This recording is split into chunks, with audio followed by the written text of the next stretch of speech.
Como les decía entonces, mis hermanos, bueno, esta semana el título lleva más testimonios acerca de Jesús y leíamos allí los versículos que vamos a repasar esta semana.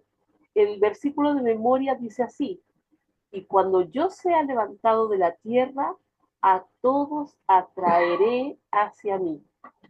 A ver si pudiésemos comentar, mis hermanos, este versículo que está en el libro de Juan capítulo 12, versículo 32.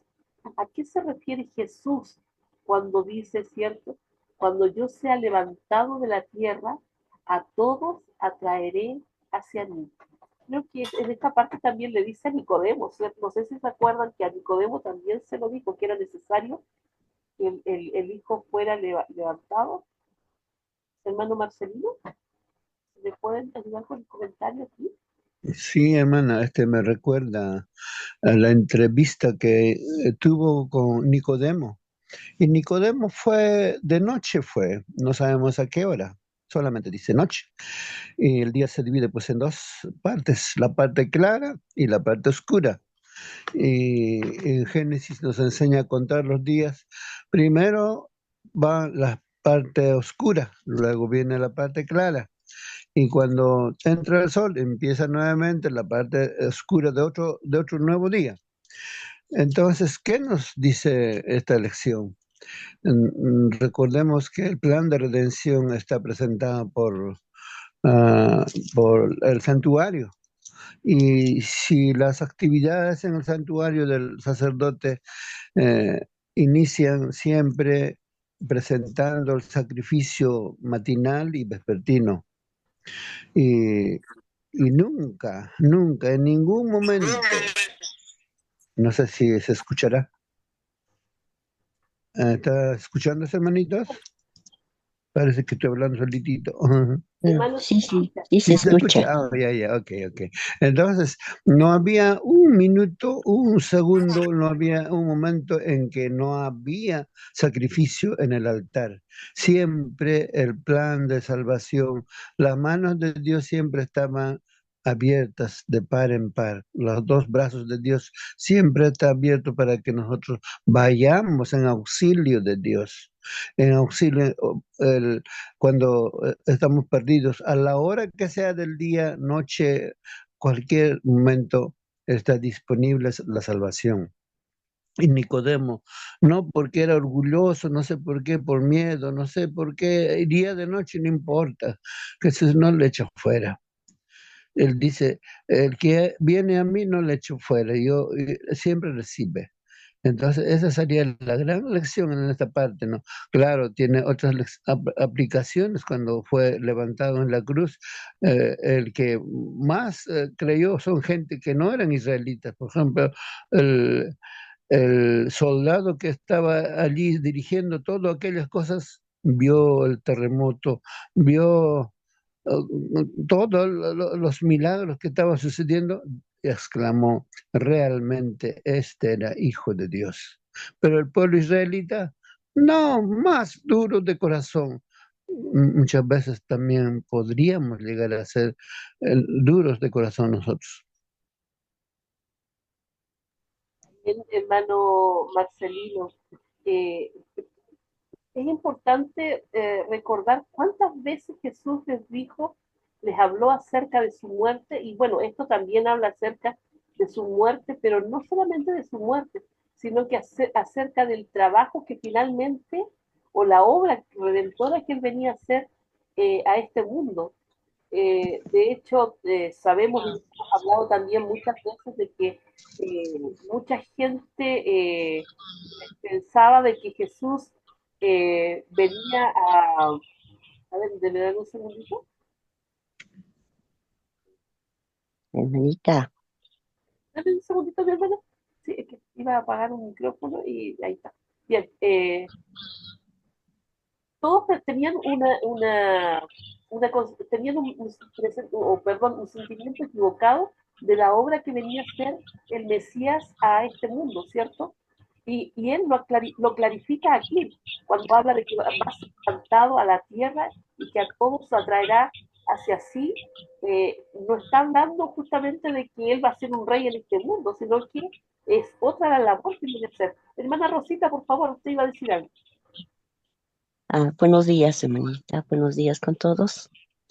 Bueno, dice en este versículo, ¿no? Donde dice, "Y yo cuando sea levantado de la tierra, a todos atraeré a mí mismo".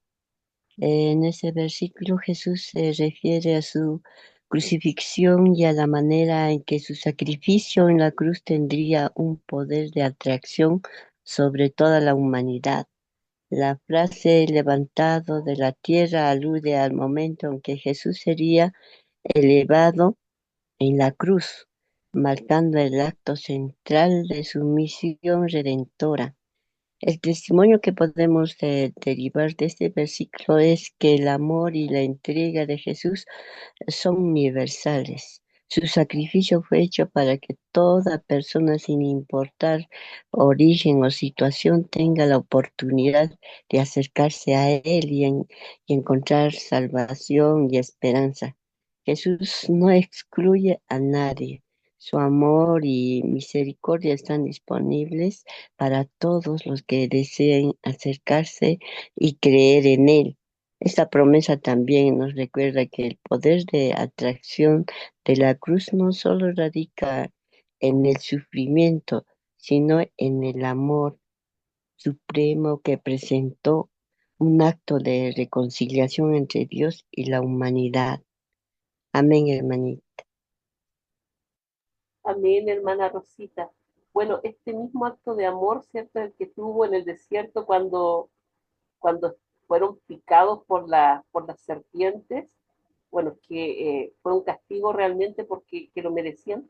Nosotros también somos, se podría decir de alguna manera, picados por la serpiente y merecemos morir, pero allí Dios le manda hacer una cruz a Moisés, ¿cierto? Con la serpiente de bronce, y todo aquel que miraba la cruz se sanaba de la, bueno, era solamente una serpiente, no, sí, no era una cruz, perdón, era una serpiente en un madero, ¿sí? Aquí me está corrigiendo mi esposo.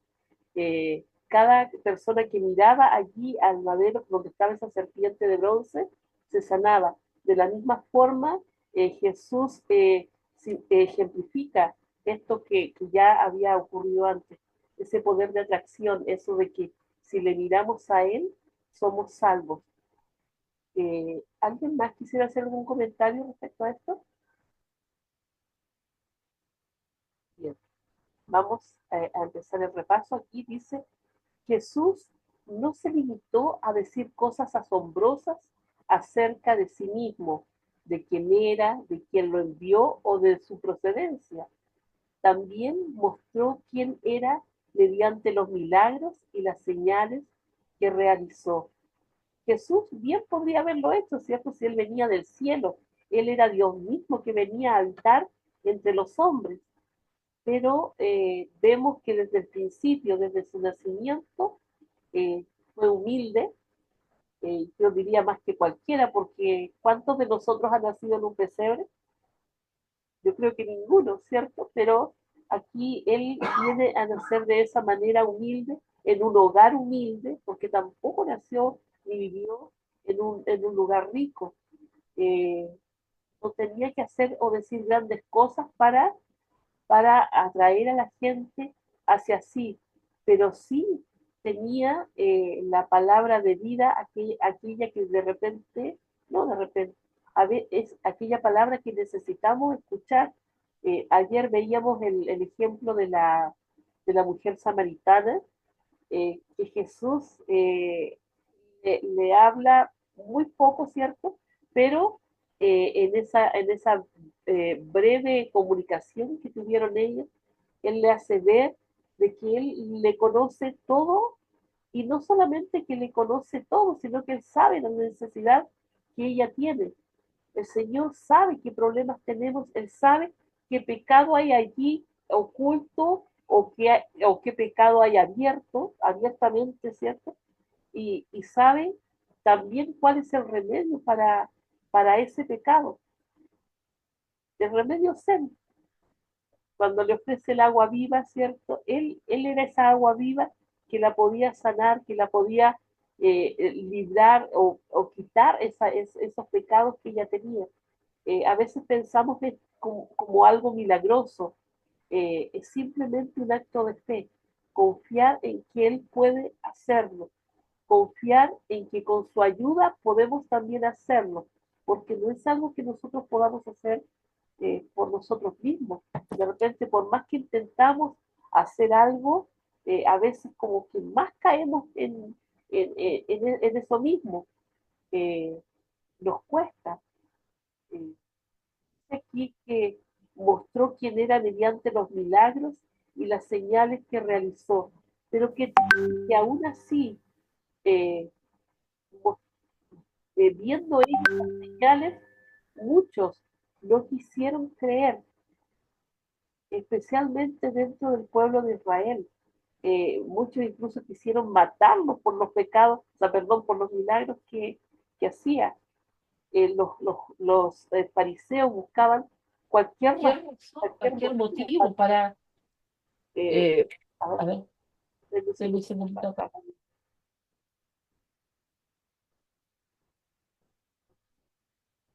ahí sí, ya, ahí está. Buscaban cualquier motivo para crucificarle. Cuando Jesús sanaba el sábado, que era un acto de amor, estaban en su mente pensando en cómo matarle, estaban pecando allí. Entonces, ya me confundí un poquito, les pido disculpas. Eh, a lo que iba en Hermana realidad, Mónica, hermano Marcelino. ojalá me estén escuchándome. En aquella ocasión cuando Nicodemo se entrevista con Jesús, al solamente conversar, le abre el entendimiento, dice, es necesario que nazcas de nuevo. Y también me recuerdo cuando conversó con la mujer samaritana, también en la entrevista tornó su corazón a nuevo, cambió su corazón y dejó su cántaro y fue a predicar y trajo mucha gente. Eso sucede cuando estamos cerca de Jesús, tarde o temprano. Demorará un poquito más, algunos otros un poquito menos, pero seremos transformados y somos transformados cada vez que estamos al lado de Cristo, así como María prefería estar al lado del Señor Jesús escuchándole toda palabra que sale de su boca, ¿no? Y dice, Cristo creará un nuevo corazón en sus seguidores. Respondiendo Jesús le dijo, de cierto te digo, el que no naciere de nuevo no puede ver el reino de Dios. San Juan 3:3, en la entrevista de Nicodemo aquella noche, ¿no es cierto? Y él cambió que debe producirse en las tendencias naturales heredadas y cultivadas del corazón humano es el mismo del que Jesús habló a Nicodemo al decir, el que no naciere de nuevo no puede ver el reino de Dios. Jesús virtualmente le dice a Nicodemo, no es la controversia la que te ayudará, no son los argumentos los que traerán luz al alma. Debes tener un nuevo corazón, o de otra manera no puedes discernir el reino de los cielos. No hay una evidencia mayor que te coloque en una posición correcta que la de tener nuevos propósitos, nuevas fuentes para la acción. Debes nacer de nuevo. Antes que este cambio ocurra y haga todas las cosas nuevas, las más poderosas evidencias que pueden presentarse serán sin efecto. No, de nada sirve muchos títulos académicos, de nada sirve hablar muchos idiomas, de nada sirve leer la Biblia de tapa a tapa, pero si no existe un nuevo nacimiento, vamos a seguir en lo mismo. Esta declaración fue muy humillante para Nicodemo y con un sentimiento de irritación, él toma las palabras de Cristo y dice, ¿cómo puede el hombre nacer siendo viejo? Pero el Salvador no hizo frente a los argumentos con argumentos humanos, extendiendo su mano con solemne y tranquila dignidad, insiste en la aplicación individual de la verdad con mayor seguridad. De cierto te digo, que el que no naciere de agua y del espíritu no puede entrar en el reino de Dios. Le está hablando del nacimiento. Cuando nosotros públicamente entregamos nuestra vida en las aguas del bautismo, Dios nos enviste una nueva creación en nosotros, nos llena del Espíritu Santo, entonces somos dirigidos por el Espíritu de Dios. La gente a veces nos cree como locos, actuamos cosas diferentes a la realidad de ellos, pero estamos en las cosas de Dios caminando y Dios va transformando nuestro carácter a semejanza suya. De eso trata más o menos la conversación de aquella noche.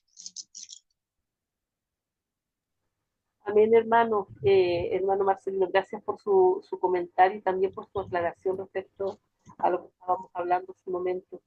Mis hermanos, yo recién decía esto de que, bueno, Jesús puede hacer un cambio en nuestro corazón, pero no es algo que pueda hacer si no lo deseamos, si no lo buscamos. Bien usted decía, ¿cierto?, de que cuando más nos acercamos a Jesús, a medida que eso va pasando, nos vamos o se van quitando de nosotros aquellas cosas que nos van ensuciando. Eh, vamos santificándonos cada día. Esa es la forma. Muchas veces decimos, ¿por qué una persona que se bautizó sigue igual y no cambia? Y es porque lamentablemente existen muchos cristianos y en algún momento a lo mejor nosotros también lo fuimos de la misma manera, que vamos a la iglesia, nos sentamos, escuchamos el sermón y ya no escuchamos la palabra de Dios hasta la siguiente semana.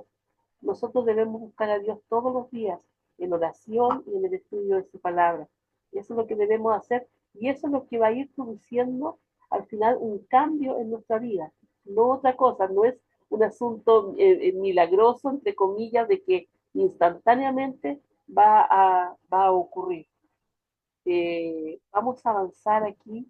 Dice, también mostró quién era mediante los milagros y las señales que realizó, en las palabras de algunos que testificaron abiertamente en favor de Jesús, que decían, cuando venga el Cristo, ¿acaso hará más señales que este hombre? Eso está en el libro de Juan, capítulo 7, versículo 31.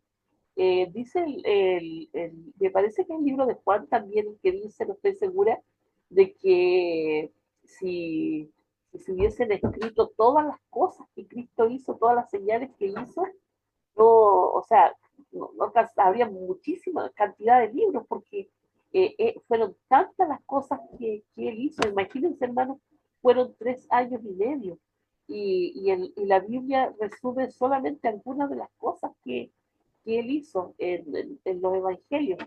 Entonces, cuando escuchamos este versículo que dice, ¿acaso hará más señales que este hombre? Me imagino que deben haber sido muchas las señales que Jesús hizo. Y no solamente las señales en cuanto a milagros, recordar que las señales no eran solamente el milagro en sí, sino que la señal era lo que nos muestra algo, lo que nos guía a algo o a alguien. En este caso, las señales eran las que mostraban que Jesús era el Hijo de Dios. Dice, en efecto, él respaldó sus palabras con acciones que demostraron la veracidad de ellas. Continúo acá, dice, pero a medida que el drama continúa, comienza una división entre la gente. Claramente, cierto, habían algunos que creían que Jesús venía y sería rey, otros pensaban de que era efectivamente el Mesías, pero para salvarlos del yugo romano.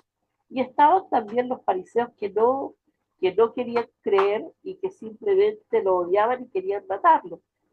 Dice que la curación del hombre junto al estanque de Bethesda atrae la ira de algunos líderes, aquí hablamos de los fariseos, ¿cierto?, que estaban más preocupados de que se estaba transgrediendo el sábado, a a preocuparse de que un hombre estaba siendo sanado.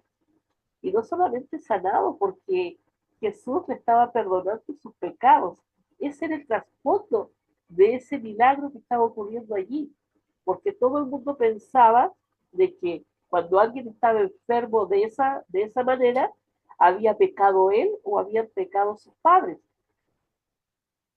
Entonces Jesús, al sanarlo, no solamente estaba sanando el cuerpo, sino que también estaba sanando el espíritu de aquella persona y estos decían, ¿cómo es posible que este también pueda perdonar pecados? Porque incluso Jesús en algunos de sus milagros también lo dice. ¿Ah? ¿Qué es más fácil decir? Levántate y camina, ¿cierto? O levántate y tus pecados son perdonados. Perdón si no lo parafraseo bien, pero era más o menos eso. Eh, entonces se hace una división aquí. Dice que la discusión en Capernaum tras la alimentación de los 5.000 da lugar al rechazo de Jesús por parte de las multitudes. ¿Por qué? Si bien es cierto, ellos vieron que Jesús había multiplicado el pan, vieron ese pan milagroso, ellos vieron la parte física de lo que, vieron el milagro, no vieron la señal, no vieron la señal de que Él era Dios, el que dio el maná en el desierto, el que les daba el pan de vida, sino que ellos veían el pan material, el que los podía alimentar si era rey de ellos. Aquí entonces se vuelve una discusión porque le siguen y Jesús le dice, claro, ahora me siguen porque vieron que les di de comer, ¿cierto? Porque vieron esos milagros, vieron el milagro, no vieron la señal. Entonces, donde Jesús los increpa, muchos dejaron de seguirle. Dice aquí que la resurrección de Lázaro suscita fe en algunos, pero desencadena en otros una hostilidad que conducirá al juicio y la ejecución de Jesús. Esto, hermanos, yo creo que es uno de los milagros más grandes, y no el más grande que Jesús pudo hacer. Resucitar a alguien que estaba en el sepulcro por más de 4 días, que ya hería, estaba hediondo, ya tenía olor. O sea, para todos los que estaban allí, no había ninguna duda de que Lázaro efectivamente estaba muerto. Pero como dije antes, muchos veían el milagro y no veían la señal. Esto era una señal de que esa persona no era un curandero, ni un milagrero, ni nada de eso, sino que era el Mesías, el Hijo de Dios. Dice aquí que la resurrección de Lázaro suscita fe en algunos, pero desencadena en otros una hostilidad que conducirá al juicio y la ejecución de Jesús. Eh, Decíamos en algunas lecciones de que Jesús, o sea, perdón, Dios no tienta a las personas. Dios no es tentado y Él tampoco tienta. Nosotros cuando somos tentados de nuestras propias concupiscencias, es decir, de nuestros propios pecados. Allí los fariseos tenían el pecado del orgullo, ellos no querían reconocer quién era Cristo.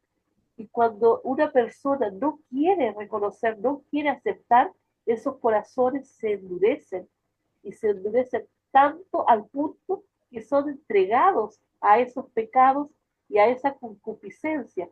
Son entregados en las manos del enemigo para que él haga con ellos lo que desea. Y finalmente fueron usados de tal manera que consiguieron lo que querían, que era eliminar al Señor Jesús. ¿Alguien quiere comentar más respecto a esto, hermanitos?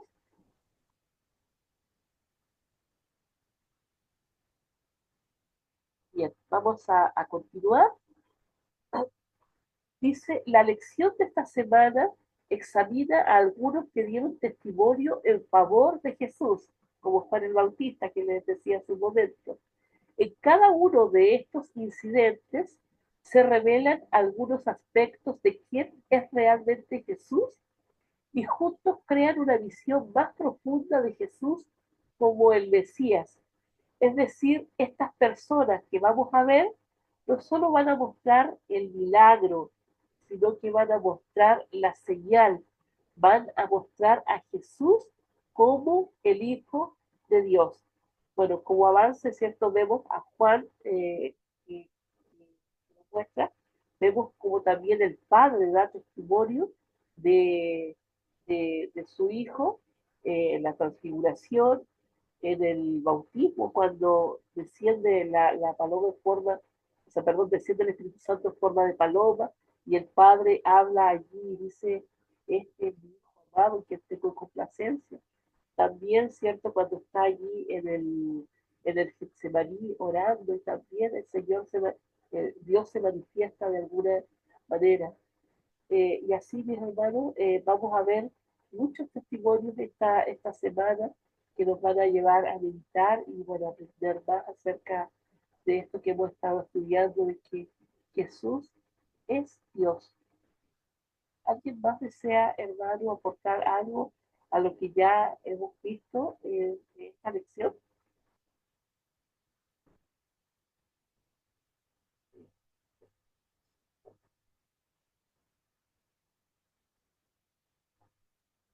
Eh, Muy buenos días, hermanos. Feliz sábado a cada uno de ustedes.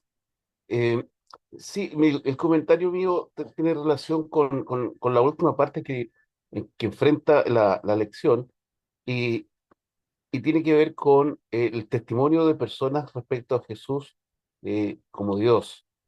Eh, si bien es cierto, nosotros estudiamos las Escrituras y nuestro estudio tiene que ver con la parte histórica, ¿cierto? Eh, de lo que algunas personas dieron como testimonio, el Padre también como testimonio de Jesús, la lección que nosotros vamos a sacar durante esta semana es qué es lo que nosotros testimoniamos, qué es lo que nosotros decimos respecto a Jesús, quién es Jesús para cada uno de nosotros, qué está haciendo Jesús en mí, cuál es su obra en mí como ser humano, de qué me salvó, cómo me limpió, cómo me llevó a lo que hoy día soy, qué tan diferente era respecto a cómo Jesús me encontró en algún momento de mi vida. Y eso es tan importante como los hechos históricos que nosotros vamos a estudiar.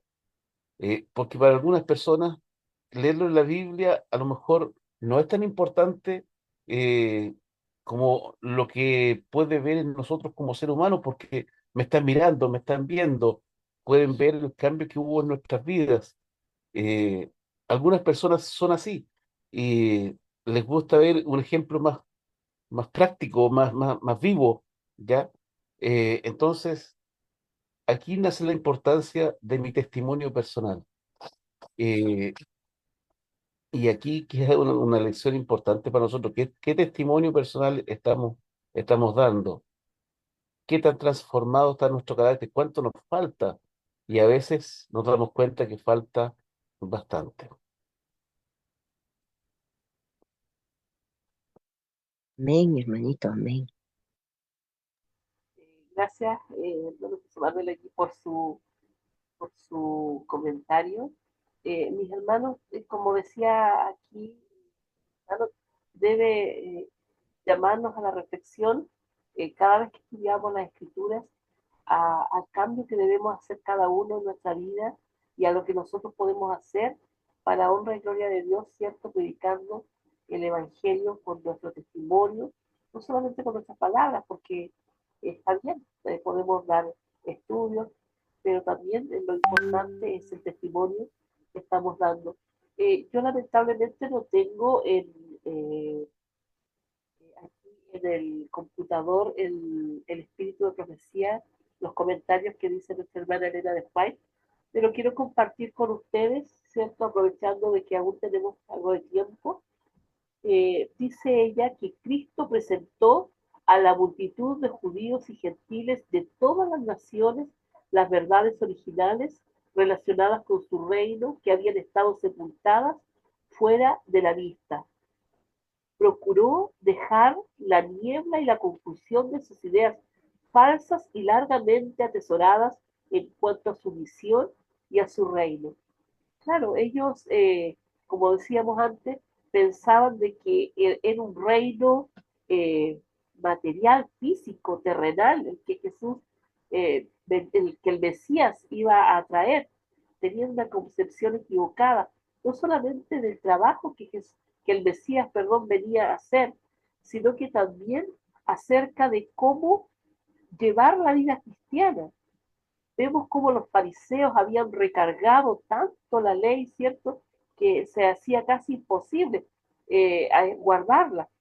Y Jesús viene a poner todo en orden y a dar más claridad acerca de ciertos asuntos que no estaban bien, eh, eh, que ellos no lo entendían bien. Dice que ellos suponían que era un reino temporal y terrenal, pero él les reveló su naturaleza espiritual y eterna. Desplegó ante ellos los principios de largo alcance de la ley de Dios. Mandamiento tras mandamiento los presentó en su verdadero sentido espiritual y mostró la extensión de las demandas de los preceptos de Dios. A mí me llama la atención, ¿cierto?, con respecto a esto de los mandamientos, por ejemplo, cuando dice de que el que mira a otra mujer con deseo ya está adulterando. O sea, se sabía del mandamiento como era, pero había que ir más allá. Jesús conoce los corazones, conoce los deseos que hay en nuestro corazón. eh, los fariseos que se golpeaban el pecho y hacían sus oraciones públicas, ¿cierto? Pensaban que eso los hacía más santos delante de las personas, pero el Señor conocía sus corazones, incluso aquellos que quisieron apedrear a la mujer allí adúltera, que había sido pillada en pecado. eh, Jesús, cuando empieza a escribir en el suelo los pecados de ellos, Ah, se dieron cuenta, sintieron el escrutinio de Jesús, ¿cierto? ajá. Hacia ellos, que veía y leía sus corazones. Y esto también a Eh, nosotros nos tiene que ayudar a entender de que podemos engañar a cualquiera, menos a Dios. ajá. Hay una reflexión que Eh, no, ¿Alguien quiere hacer el un comentario comentario? que estás haciendo, el comentario que estás haciendo, había una, Vamos, haríamos Francisco. una reflexión, ¿no? Sí, sí, sí. Eh, ¿Me escucha? ¿Se escucha, hermana, lo que estoy, o es que mi celular está mal? Eh, ¿Aló? ¿Se Sí, escucha, Se hermana? hermano, escucha, sí perdón. se Es que escucha. lo que pasa es Ah, que estoy con mi esposo acá, tenía silenciado ajá. mi... Ah, ¿Cómo bien, bien. es, hermano? Diga. Entonces, ajá, decía, hermana, como que ellos también lo veían de esa manera, ¿no? Como que, como nosotros estamos ahorita reflexionando que los judíos han hecho una carga, ¿no? Pesada con sus costumbres, con sus, ¿no? Pensamientos. Pero también parece que los judíos también lo han visto a Jesús como que está aumentando la carga, porque fíjate que ellos eso de ser adúltero, por ejemplo, tenía que ser no físicamente, o sea, una mujer y un hombre que no son casados, ahí cometían adulterio. Pero Jesús está diciendo, aquel que mira con los ojos a una mujer ya cometió adulterio. Y pareciera que también los judíos o en ese tiempo estaban mirando con mal ojo a Jesús porque no es mucha carga, como todos miramos a una mujer. Entonces, y todos entonces son pecadores ya, ¿por qué? Porque ya han mirado de alguna manera a una. Entonces, también eso era, ¿no? Como si fuera una carga. Y de verdad para nosotros también hoy en día, sí, a nosotros también nos está diciendo eso el Señor Jesús, ¿no? Con mirar nomás ya has cometido el pecado. Entonces, ¿cómo entender al Señor Jesús? Si, si a nosotros, como a los judíos, le ha dicho las mismas palabras, y a nosotros nos está diciendo, ¿cómo entender eso, hermana? ¿Por qué tan extremo de parte del Señor en este sentido, en este, por ejemplo, eso del adulterio, hermana? ¿Cómo entender al Señor Jesús? Aquel que ha mirado ya ha cometido el pecado. Hermano, Hermana Mónica, sí, hermano Marcelo. perdón que yo creo que interesante su pregunta al hermano. No dice la palabra de esa manera. Si lo leen diferente, dice, si lo ves a una mujer con el deseo de adulterar con ella, allí comete pecado, porque yo diariamente trabajo mayormente con damas, vienen a comprar al comercio donde yo trabajo. No estoy pecando al mirar a ellas, pero si yo en mi mente ya lo tengo, lo desnudo de repente, no sé qué tontera mete el diablo en la cabeza, allí es pecado, pero diario estás, por ejemplo, un profesor es delante de sus alumnas, tiene que ver muchas damas, pero no por ello está pecando. No es lo que dice la palabra de Dios, sino que cuando alguien mira a una mujer con el deseo de estar con ella, así como con su esposa, allí comete pecado. Amén, hermano Marcelino. Justamente es, a ver, debemos pensar de que Jesús ve los corazones. A Jesús, a Dios, nosotros no le podemos engañar a cualquiera. La codicia no la podemos ver, pero Jesús la puede ver. La envidia, las personas no la pueden ver, pero el Señor sí la puede ver en nuestro corazón. eh, y se refiere justamente a eso, de que nosotros podemos profesar ser cristianos y hacer las cosas de Dios por fuera, pero no podemos engañar a Dios porque finalmente lo que Él ve es el corazón. ¿Solamente quería hacer un comentario? No, ya. Bien, vamos a seguir entonces. Hermano Raúl, ¿quedó bien su pregunta, su respuesta?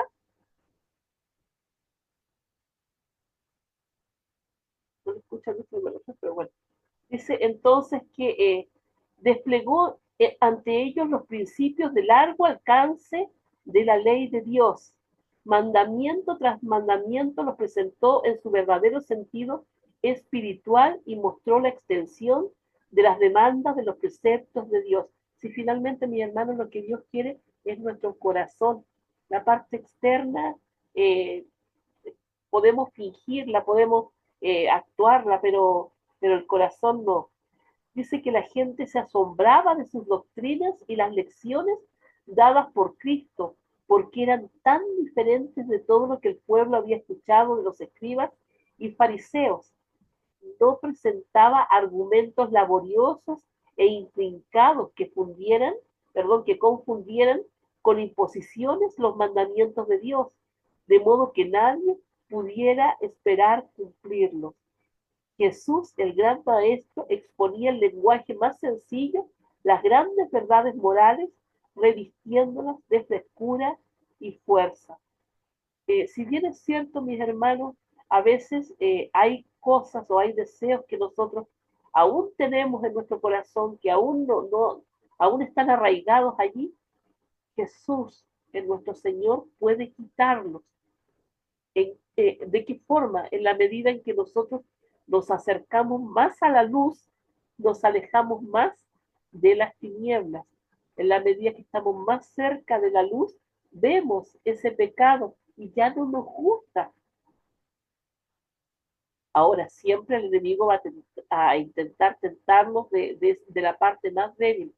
Pero, lo que no significa, mis hermanos, que alguna vez no vayamos a caer, pero la diferencia está en que el que es del diablo sigue, cierto, allí en el lodo, pero los hijos de Dios se levantan nuevamente e intentan no volver a hacer lo mismo. Si es eso, mucha gente piensa, o sea, nadie puede cumplir la ley de Dios. Seguramente es así, nadie, pero eh, podemos ir limpiándonos cada día. Y eso es algo, como dije, día a día. No es algo que podemos dejar, bueno, ya para la próxima semana me voy a arrepentir, la próxima semana voy a pedir perdón. No es así, es algo que debemos vivir diariamente. Ayer conversábamos con nuestros hermanos de Naciones Unidas, justamente con respecto a esto del perdón. Cuando Dios perdona, ese perdón de Dios es absoluto. No es como nuestro perdón, ¿cierto? Que nos acordamos, ay, si aquí la tengo guardada la que me hiciste. No, en el caso de Dios, no. Él se olvida, pero total y absolutamente, si yo me arrepentí de ese pecado, Él lo perdona de forma absoluta. Vemos el caso de David. El Señor decía, David, mi hijo, conforme a mi corazón. Y nosotros nos ponemos a ver la vida de David, ¿cierto? Y hizo cosas horribles.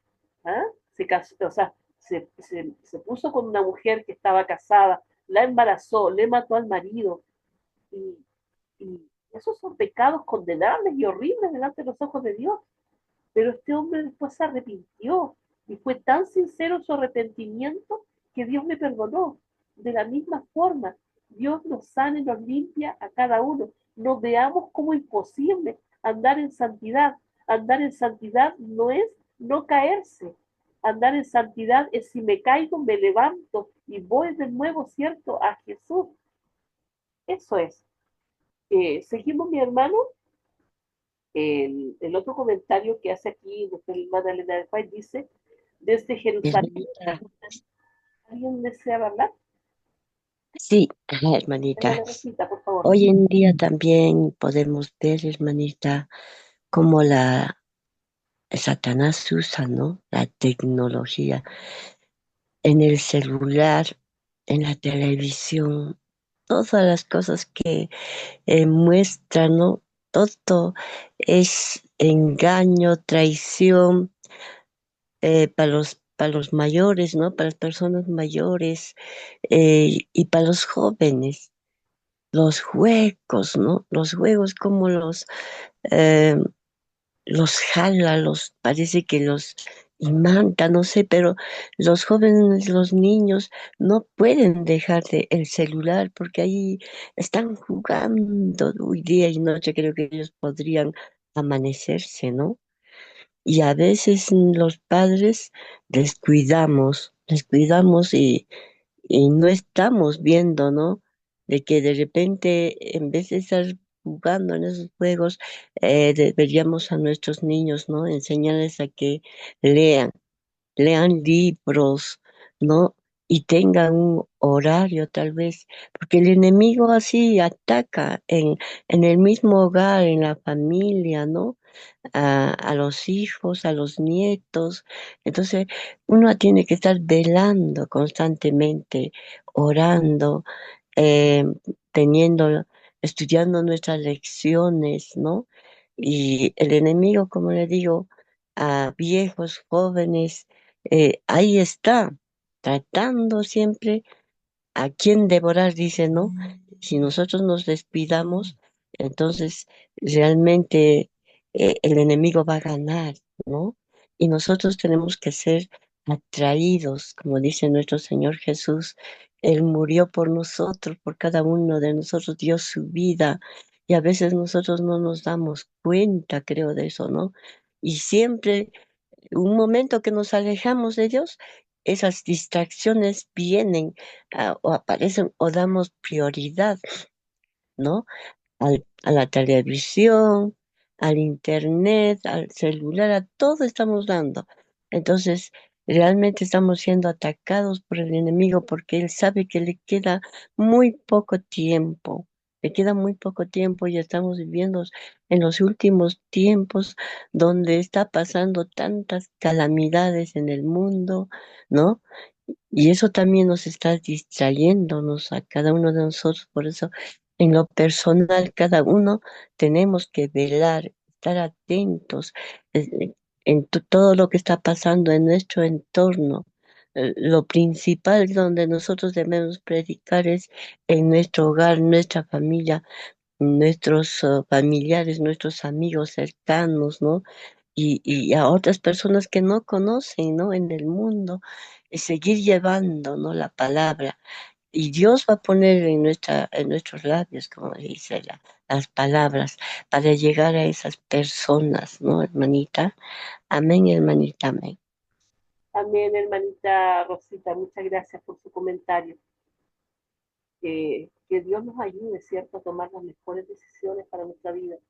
Todo momento, todo minuto es tomar una decisión y debemos pensar en que, y a veces, hermanos, decimos, pero ¿cómo tan fanático? Pero no es ser fanático. Todo lo que nosotros hagamos debe ser para honra y gloria de Dios. Si eso que yo estoy haciendo, si eso que yo estoy viendo, si eso que yo estoy escuchando, estoy comiendo, no glorifica a Dios, mi hermano, entonces no lo hagamos. Todo momento es una decisión. Así que gracias, mi hermanita, por su comentario. Dice, desde Jerusalén las noticias de los milagros de Cristo se habían difundido donde quiera que estaban dispersos los judíos, y aunque durante muchos meses él había permanecido ausente de las fiestas, el interés en él no había disminuido. Muchos de todas las partes del mundo habían venido a la fiesta de las cabañas con la esperanza de verle. Al principio de la fiesta, muchos preguntaron por él. Los fariseos y gobernantes esperaban que viniese, deseosos de tener oportunidad para condenarle. Preguntaban ansiosamente, ¿dónde está? Pero nadie lo sabía. En todas las mentes predominaban pensamientos relativos a él. Por temor a los sacerdotes y príncipes, nadie se atrevía a reconocerle como el Mesías, mas por doquiera había discusiones serenas, pero fervorosas acerca de él. Muchos le defendían como enviado de Dios, mientras que otros le denunciaban como engañador del pueblo. Eso está en el deseado de toda la gente en la página 415. Y el último relato aquí de las notas de nuestra hermana Elena de White dice: Jesús podría haber estado en paz con el mundo solo dejando a los transgresores de la ley sin reprobación, sin reprensión, pero no pudo hacerlo, pues había venido para quitar los pecados del mundo. Cristo denunciaba la injusticia y su sola presencia era un reproche al pecado. Él era la luz, ¿cierto? Y aquellos que estaban en pecado se escondían de la luz, no querían ir a Él para que sus pecados no fueran manifiestos. Dice aquí que la atmósfera que rodeaba su alma era tan pura, tan elevada, que colocaba a los rabinos, sacerdotes y gobernantes hipócritas en su verdadera posición y los revelaba en su verdadero carácter de pretender la santidad y al mismo tiempo tergiversar a Dios y su verdad.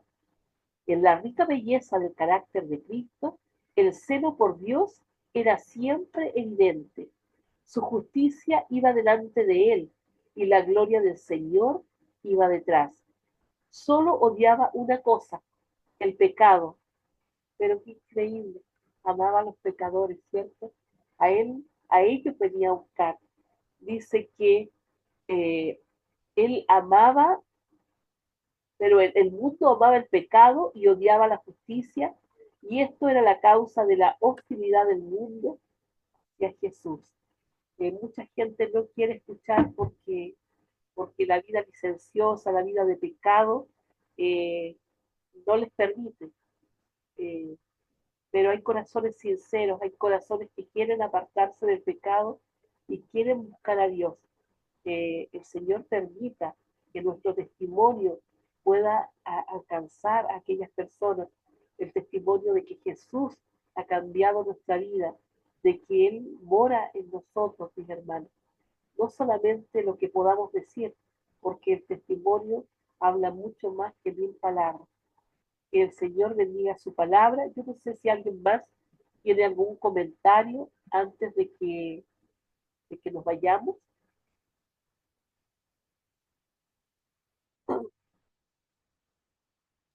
Hermana Mónica, Hermano Marcelino, por favor. buenos días, hermanitas. En mi Biblia aparece un comentario sobre San Juan 7. Esta mañana hemos estado hablando, leyendo, meditando, y nos lleva a Éxodo, capítulo 23, versículo 16. Y ahí en el comentario dice, el sacrificio de Cristo proporciona mercedes. Mercedes en el diccionario aparece como regalo, dádiva. Inclusive a los reyes antes se les saludaba su merced, ¿no? O sea, lo que el rey le daba, su gracia, su regalo, a sus súbitos. Pero en este caso, Dios hacia la humanidad. Dice, el sacrificio de Cristo proporciona mercedes.